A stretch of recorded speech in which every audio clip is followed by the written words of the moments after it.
ये देख सकते हैं किसान भाई, ये है सल्फर। हाँ, ये सल्फर डल रही है। अब ये एनपीके का चल रहा है यहाँ पे।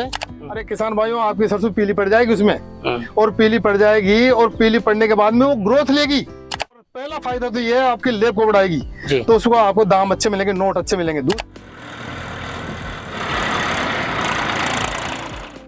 किसान भाई क्या करते हैं, कहीं अपना खाद तो ऊपर ओढ़ देते हैं और सरसों नीचे ओढ़ देते हैं।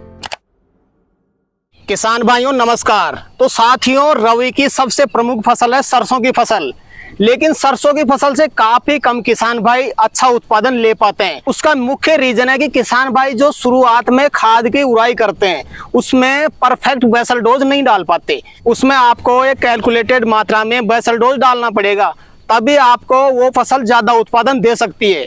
तो आज के वीडियो में हम आपको प्रैक्टिकल करके दिखाएंगे, बताएंगे नहीं, करके भी दिखाएंगे। अगर आप सरसों की उड़ाई कर रहे हैं तो सरसों उड़ाई से पहले आपको अपने खेत में बेसल डोज की उड़ाई करनी पड़ेगी।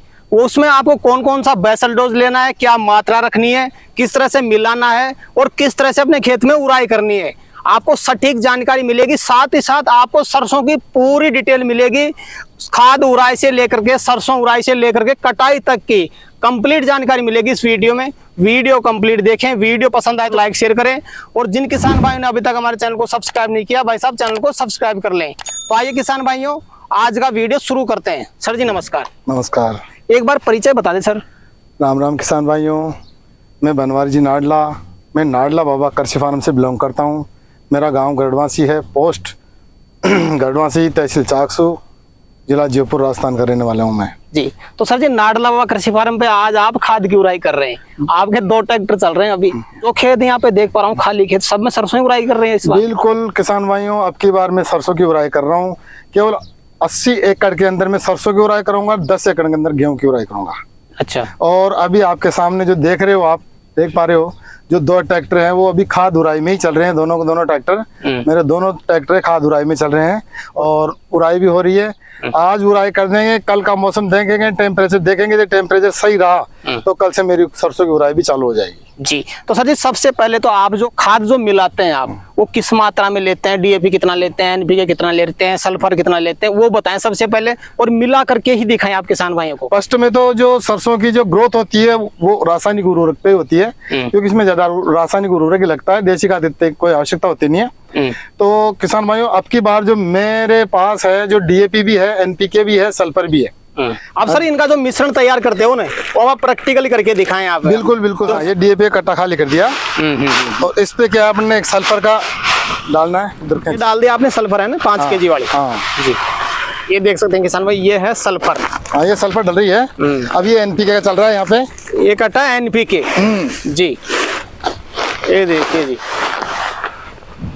ये बैग था अभी जो सर ने यहाँ पे खाली किया, ये एनपीके का था। ये आ गई अपनी सल्फर है ना, ये सल्फर आ गई। फिर एक कट्टा डाल दिया डीएपी का, दूसरा एनपीके का डाल दिया, फिर सल्फर डाल दी मैंने, और ये आ गया फिर अपना डीएपी। ये सल्फर डाल दी मैंने इफको की, ये डीएपी आ गया वापिस, और ये सल्फर वापस दोबारा। फिर इसके ऊपर सल्फर मैंने 3 कट्टे, 2 कट्टे तो डीएपी के लिए हैं, 1 कट्टा एनपीके का लिया, 3 पैकेट मैंने लिए सल्फर के जी। इसको ऐसे मिला दो, पूरी सल्फर, एनपीके और डीएपी सब ये मिश्रित हो जाए आपस में, बराबर की मात्रा, यानी सीडर के अंदर बराबर की मात्रा लग जाए। सीडर खड़ी है यहाँ पे, ट्रैक्टर खड़े हैं, अभी उड़ाई होगी। 2 कट्टे आपने डीएपी के लिए रखे, 1 एनपीके का, हाँ, और 15 केजी आपकी सल्फर। हाँ। कितने एरिया में उड़ाई करने वाले उसकी? ये 2 एकड़ का खाद है जी। जैसे किसान भाई मिश्रण तो तैयार कर लेता है, लेकिन जैसे सीडरिंग द्वारा खाद की उड़ाई करता है, जमीन में कितनी गहराई पर उड़ाई करें? बहुत बढ़िया प्रश्न, ये बहुत बढ़िया प्रश्न है, क्योंकि किसान भाई क्या करते हैं, कहीं अपना खाद तो ऊपर ओढ़ देते हैं और सरसों नीचे ओढ़ देते हैं। तो वो मतलब सरसों क्या है कि वो शुरू में फर्स्ट में जो डोज लेना चाहिए ना, वो डोज ले नहीं पाती, ऊपर पड़ा रहता खाद। और खाद ही किसान भाई, वो डेट क्या है, एक्सपायरी डेट होती है इनकी, देखो 30 दिन की होती है इसकी, 60 दिन दाब के मान लो आप, 60 दिन के बाद में आपका खाद मिट्टी है। यदि वो आपके फसल में काम नहीं आए तो फिर कुछ काम का नहीं है वो जी। इसलिए क्या किसान भाइयों, जो सरसों की अपन उड़ाई करें ना, उससे 1 आंगल 1.5 आंगल नीचे अपना खाद जाना चाहिए सीडरिंग से। ये बहुत अच्छा प्रश्न किया सर ने। जब भी तो मैं कहता हूँ बार बार कि इनमें वो टेक्निक है, वो क्षमता है कि किसान भाई से कोई भी किसी से इंटरव्यू लेते हैं ना तो उसकी गहराई अंदर की आत्मा की बात पूछ लेते हैं सर। जी जी बिल्कुल बिल्कुल। तो ये खाद की उड़ाई किसान भाई कर ले, 2 एकड़ की मात्रा आपने बता दी, उसके बाद में अपना खेत तैयार हो चुका है, कितना दिन का गैप लगाए उसके बाद में सरसों उड़ाई करे किसान भाई? बिल्कुल, आप 2 दिन का पाठा लगा सकते हो खाद और के, और उस पर पाठा चला के, और 2 दिन का टाइम ले सकते हो, 24 घंटे ले सकते हो आप। 24 घंटे के बाद में आप सरसों की उड़ाई कर सकते हो। क्योंकि वो इसलिए बता रहा हूँ 2 दिन का 24 घंटे का, क्योंकि वो जो अपन पाठा चलाते हैं ना तो वो जो अंदर की भूमि के अंदर जो नमी होती है वो नमी पकड़ लेती है, अक्सार जी अक्सार पकड़ लेती है। वो जहाँ पूरी नमी आती है ना वहाँ अक्सार आ जाती है, आपकी सीडरिंग जो चलेगी। और किसान भाई एक चीज का और ध्यान रखना आप, जब आप सरसों, जैसे अभी खाद तो उड़ाई हो ही गई, लगभग कल तक मेरी हो ही जाएगी। अब मैं 1 दिन का पाठा लेके 24 घंटे का पाठा देके मैं लगा के इसमें पाठा चला के छोड़ दूंगा, और उसमें नमी आ जाएगी। रात भर में वापस जगह की जगह, और फिर मैं सरसों करूंगा। तो सरसों की उड़ाई सीडरिंग से आप करोगे, आपको दिखा दिया जाएगा वीडियो में कि भाई ये सरसों की उड़ाई हो रही है। तो उसको आप क्या बीज जो डाले वो अपनी उंगली से नाप के देखो, 2 आंगल 2.5 आंगल 3 आंगल से गहरा ज्यादा नहीं जाना चाहिए बीज। मतलब जो अपना जो जमीन का जो तल है उसमें जाए गिरेगा बीज, तो उसमें क्या ऊपर मिट्टी जो आए बीज के ऊपर 2, 2.5, 3 आंगल से ज्यादा नहीं जाना चाहिए। ज्यादा गहरी चले गई तो आपकी सरसों उगने में थोड़ी समस्या आ जाएगी और वो सरसों उग नहीं पाएगी सही रूप से। जी तो सर जी, जैसे किसान भाई सीडरिंग विधि से सरसों की उड़ाई करता है तो पेवर सरसों की उड़ाई भी हो जाती है क्या? बिल्कुल, सरसों की पेवर ही उड़ाई करना चाहिए। देखो अच्छा, किसान भाइयों, अपन खाद मिला के करते हैं ना, उसमें क्या कहीं तो खाद ज्यादा गिर जाता है, आपके कहीं ज्यादा बीज डल जाता है। और होता ऐसे है, एक्सपेरिमेंट हमारा करा हुआ है कि पहले क्या सरसों उड़ जाती है, खाद रह जाता है उसमें मिला के उड़ते। जब सरसों क्या है कि सरसों बिल्कुल गोल रहती है तो पहले वो निकल जाती है और खाद रह जाता है। और जब आप लंबी उड़ाई, जैसे हमारे 80 एकड़ में उड़ेगी ना तो हमारे तो पहले सरसों उड़ जाएगी, बाद में खाद रह जाएगा, तो वो सही नहीं है ना। तो किसान भाइयों, आप क्या है कि हमेशा जो उर्वरक दो वो पहले सीडरिंग विधि से आप दे लो, और सरसों को पेवर ही हो जो निश्चित मात्रा में उड़ेगी वो। और 2 नंबर पे सीडर के जो 2 नंबर है उस पे और पेवर हो, 3 नंबर भी ओढ़ते जिनके आले की कमी है, जैसे गीलापन कम है, नमी कम है, तो 3 नंबर भी ओढ़ सकते हैं। क्योंकि वो ज्यादा बीज एक साथ मात्रा में उगते हैं तो वो नमी खींच लेते हैं। जमीन के अंदर ज्यादा मात्रा में बीज होता है ना तो वो नमी को खींच लेता है और सारे पौधे ग्रो हो जाते हैं। इसलिए 3 नंबर पे देते हैं, उनके थोड़ा गहरा, थोड़ा घनापन रह जाता है पर थोड़ा सरसों का। जी सीडरिंग विधि से सर जी अगर किसान भाई उड़ाई करता है तो सरसों उगने में कितना टाइम ले लेती है? देखो, सरसों उगने में क्या 5 दिन से स्टार्ट हो जाती है सरसों उगना। 5 दिन से आज हो रही, 5 दिन के बाद में कुछ दिखने लग जाती है। 7 दिन के अंदर लगभग 80% सरसों निकल जाती है। 10 दिन के अंदर तो पूरी सरसों कंप्लीट हो जाती है आपकी जी। और उसी टाइम पे आपको पाउडर डस्टिंग करना है। जैसे संपूर्ण सरसों निकल गई आपकी, बाहर निकल गई, ग्रो हो गई, तो उस टाइम पे आपको क्या है कि मेलाथिन 5% पाउडर लेके उसको डस्टिंग करना है हाथ के द्वारा, जैसे धुएं के रूप में। आप ऐसे कई किसान भाइयों ने हमने बताया कि डस्टिंग करना, उन्होंने क्या किया, पानी में मिला के पाउडर को स्प्रे कर दिया उस पर। स्प्रे पाउडर नहीं होता, स्प्रे की दवाई आती है, वो अगले वीडियो में आपको बता दूंगा मैं। अपन हाथ को प्रेशर से देना पड़ेगा ऐसे, तो धुआं से उड़ता रहे और पूरे खेत को कवर कर ले वो। जी जी जी। 1 एकड़ में कितनी मेलाथिन ले सकता है किसान भाई? 1 एकड़ के अंदर 10 किलो मेलाथिन काफी पर्याप्त रहती है। 10 किलो मेलाथिन का पाउडर का पैकेट ले लो आप जी, और उसको डस्टिंग कर दो। और 7वें 8वें दिन करो, 2 या 3 बार करो तो आपके सरसों में क्या परेशानी नहीं आएगी। क्योंकि राजस्थान का विशेष मैं कह रहा हूँ कि राजस्थान के अंदर इस बार बारिश बहुत ज्यादा हुई, कीट का प्रकोप बहुत ज्यादा है, इसलिए 7वें 15वें दिन के अंदर एक डस्टिंग करना आपको जरूरी है जी। एक चीज मैं सबसे पहले गाइड करना चाहूंगा, किसान भाई क्या करते हैं, देखो छोटी छोटी गलतियां करते हैं, छोटी गलतियां बड़ा नुकसान कर देती है कभी कभी। किसान भाई कच्ची सरसों में पानी दे देते हैं सर, पानी देने लायक सरसों कितने दिन की होती है? हाँ किसान भाइयों, ये बात भी बहुत अच्छी सर ने बताया है। ये प्रश्न पूछ ही लेते हैं, ये करीब करीब इनके जो समस्या आती है, इनके जो दिमाग में चलता है, पूछ ही लेते हैं, और वो आपके लिए फायदेमंद भी हो जाती है। कि ये जो सर कह रहे हैं ना कि जल्दी कच्ची सरसों में पानी चलाते हैं, अरे किसान भाइयों, आपकी सरसों पीली पड़ जाएगी उसमें, और पीली पड़ जाएगी, और पीली पड़ने के बाद में वो ग्रोथ लेगी, उसमें फलियां नहीं आएगी, उसमें बहुत जगह ऊपर छोटी छोटी फलियां आएंगी, आपके कल्ले छोटे रह जाएंगे, फलियों के छोटे रह जाएंगे कल्ले, क्योंकि ग्रोथ तो उर्वरक तो पहले ही ले जाती है वो। और आप किसान भाइयों, जब कल्ला छूटे ना सरसों में, जब पानी लगाना, ये देखो अपना सरसों में कल्ला छूट गया, जब पानी लगाओ आप जी, क्योंकि वो जो कल्ला छूटता है ना उस टाइम पे फ्लावर्स आ चुके होते हैं, 5-7 दिन बाद में फ्लावर्स आ जाते हैं, तो फिर वो ग्रोथ करती है ना सरसों, हाइट लेती है, तो वो केवल फूलों के साथ लेती है, और उसमें क्या है कि आपकी फलियों की मात्रा बहुत ज्यादा बढ़ जाती है। इसलिए सर ने बहुत अच्छा प्रश्न किया है कि जल्दी पानी लगाओगे तो जल्दी क्या वो ग्रोथ पे आ जाती है, पानी लगाते हैं ग्रोथ पे आ जाती है, और वो ग्रोथ क्या कल्ला ही बढ़ जाता है, उसमें फ्लावर्स तो आते ही नहीं जी। है। और फ्लावर्स आने के टाइम पे उसमें जल की कमी हो जाती है, पानी कमी हो जाती है। वो पानी कमी होती है तो कल्ले जो आपके सरसों जो बढ़ना चाहिए, जो पैदावार बढ़ना चाहिए, वो पैदावार तो घट गई और आपकी फसल घनी हो जाती है। बिल्कुल जी। कई किसान भाई आधुनिकरण में आ चुके हैं सर, और वो क्या सब्जियों की तरह सरसों में भी फव्वारे से पानी चलाते हैं। क्या फव्वारे से चला सकते हैं? नहीं, बिल्कुल चला सकते हैं फव्वारे में, सक्सेसफुल है फव्वारे। मगर उसमें क्या है कि देखो आपको क्या है कि जो फव्वारे है ना वो जल्दी थोड़े सूख जाते हैं, वाष्पीकरण ज्यादा हो जाता है उसका, क्योंकि मिट्टी जब उभारू रूप से रहती है ना पोली, तो उस वाष्पीकरण होकर सूरज की किरणों के द्वारा वो वाष्पीकरण होकर आसमान में वो पानी चले जाता है, और वो जल्दी जो सरसों है वो पानी को मांग कर लेती है। हाँ, तो खुला पानी चलाए तो बेटर रहेगा। बिल्कुल खुला पानी, एक बार खुला पानी चलाओ, चाहे आप फुहारा फिर बाद में चला सकते हो, कोई दिक्कत नहीं आएगी इसमें। पहले आप क्या है कि सरसों को पहला पानी है जो खुला चलाओ आप। जी सर जी, ये जो सल्फर आप डाल रहे हैं 2 एकड़ में 15 किलो, कई किसान भाई के दिमाग में शायद एक बात चल रही होगी, यार सल्फर से फायदा क्या मिलेगा हमको?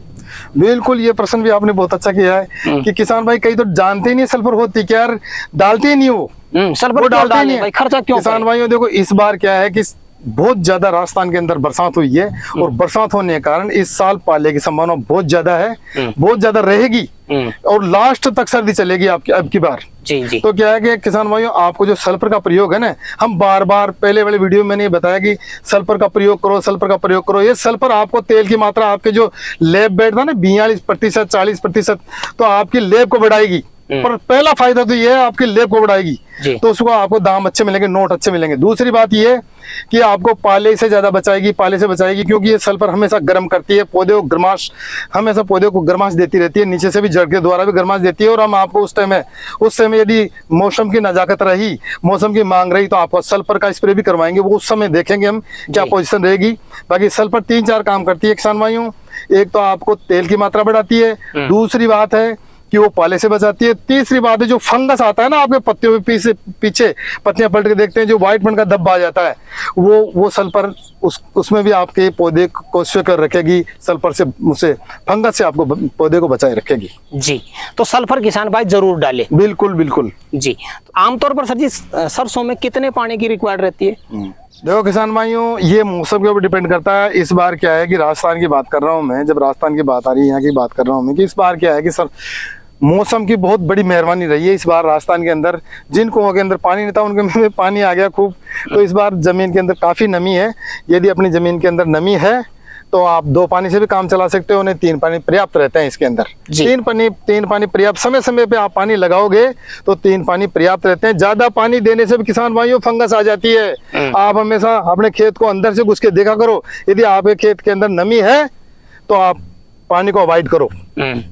ये नहीं कि अपन पानी ज्यादा दे रहे हैं तो पानी ज्यादा उत्पादन होगा, आपका उत्पादन घट जाएगा, क्योंकि उस टाइम फंगस लग जाती है। वो सर्दी गर्मी का मौसम जिस टाइम पे आता है ना, बीच में आता है, अभी सर्दियों के बाद में जो ही गर्मी आएगी तो फंगस का प्रकोप उस टाइम बढ़ जाता है, और उस टाइम आप पानी लगाओगे तो आपकी पूरी सरसों में फंगस आ जाएगी। इसलिए अंदर घुस के देखा करो, बाहर से नहीं। मेड़ आप घूम के देख लेते हो मेरे तो खेत सूख गया, नहीं, बीच में भी देखा करो आप, बीच के अंदर यदि नमी है तो पानी को अवॉइड करो। जी सर जी, किसान भाई क्या करते हैं आजकल हर्बिसाइड से ही अपनी खरपतवार को नियंत्रण करना चाहते हैं। क्या हर्बिसाइड का यूज कर सकते हैं सरसों में खरपतवार के लिए? नहीं, बिल्कुल नहीं। देखो मैं सजेस्ट नहीं करूंगा कि सरसों के अंदर क्या है कि देखो खरपतवार 2 प्रकार की होती है, एक तो चौड़ी पत्ती पे, सकड़ी पत्ती पे। तो सकड़ी पत्ती अब इस पे स्प्रे करेंगे अपन, भाई हमारी सरसों की फसल है चौड़ी पत्ती की, तो सकड़ी पत्ती वाली जितनी भी खरपतवार वो खत्म हो जाए।